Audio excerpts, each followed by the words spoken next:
adalah seorang guru, biasa disapa Miss Mila. Setiap kali mengajar, aku sering harus mencari informasi baru untuk memperkaya pengetahuan anak-anak. Google dan AI jadi teman setiaku dalam mencari jawaban cepat. Tapi, ada satu hal yang mengusik pikiranku. Informasi yang ku cari seringkali cepat terlupakan. Awalnya aku mengira ini karena faktor usia, tapi ternyata bukan. Teknologi dan AI mempengaruhi daya ingatku tanpa aku sadari. Akses informasi yang terlalu mudah membuat apa yang aku pelajari cepat memudar. Engko kan anak Pak, engko garap rumahku yuk. Iya, aku bawa HP ya buka Google. Oke.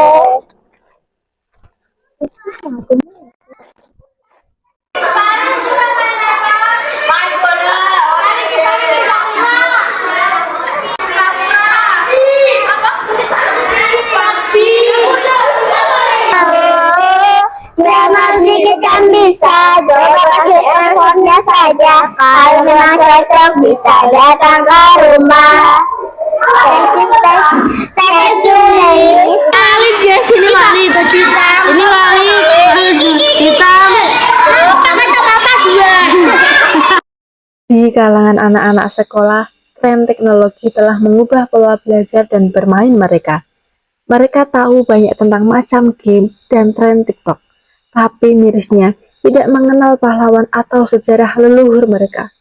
Game online, TikTok, hingga hafal semua lagu viral menjadi bagian dari keseharian.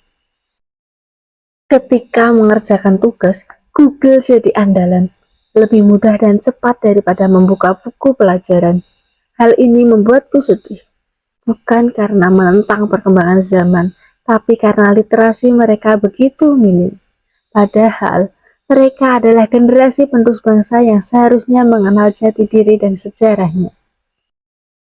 Fenomena ini dikenal sebagai digital amnesia, bahwa ketergantungan pada perangkat digital mengurangi retensi memori dan pemrosesan informasi.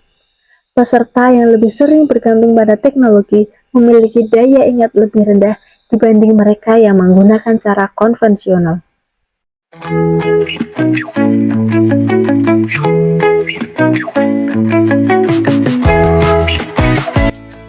Teknologi memang mempermudah akses informasi, tapi buku menyimpan penjelasan yang lebih komprehensif dan mendalam.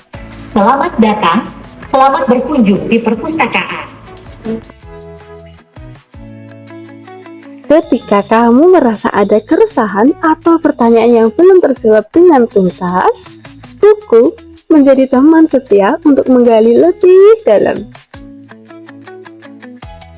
Literasi tidaklah sekedar mampu membaca dan menulis. Literasi mencakup bagaimana kita dapat memahami, menganalisis, dan menghasilkan suatu aksi yang bermakna.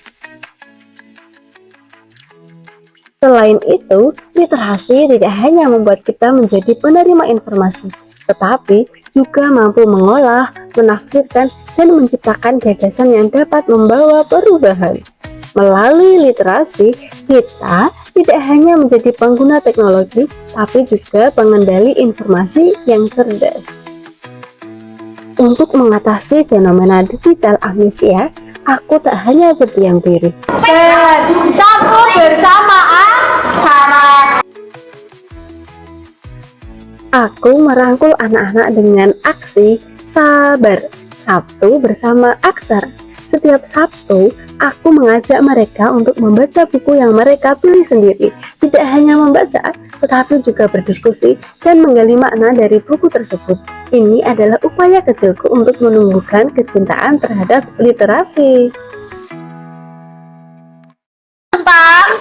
Kalau bukunya itu bercerita tentang kain tenun pertama buatan Elsa, nah dia membuat selendang kecil untuk mama. Jadi ini tentang kain apa? Cynthia, kain tenun itu apa? Kain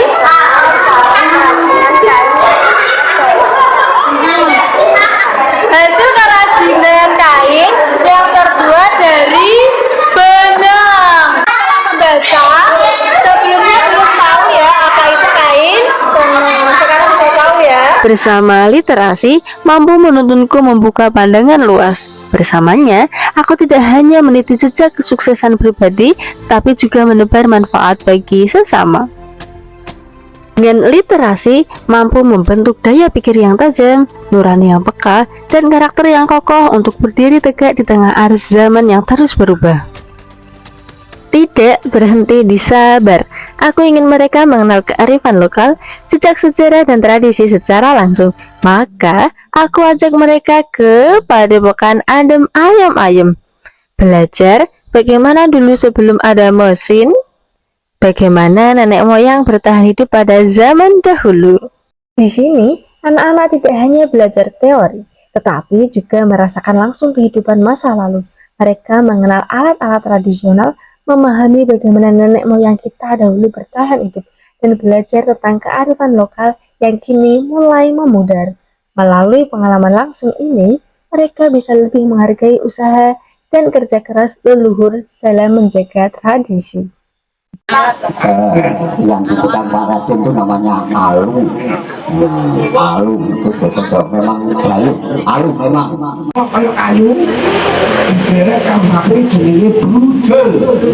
Rakitan terbuat dari kayu untuk apa ya jenis ya? Mengendalikan sapi. Mereka melihat langsung kearifan lokal, alat-alat tradisional, bagaimana dulu gabah diolah tanpa mesin, bagaimana sawah dibajak dengan brujul dan sapi, serta bagaimana nenek moyang kita bertahan dengan alat sederhana namun penuh makna. Ini bukan sekedar edukasi, ini adalah pengalaman hidup yang nyata.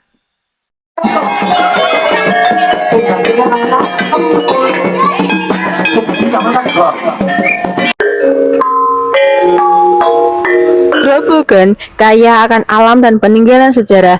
Di balik itu, ada sosok yang berjuang melestarikan budaya dan menumbuhkan semangat literasi.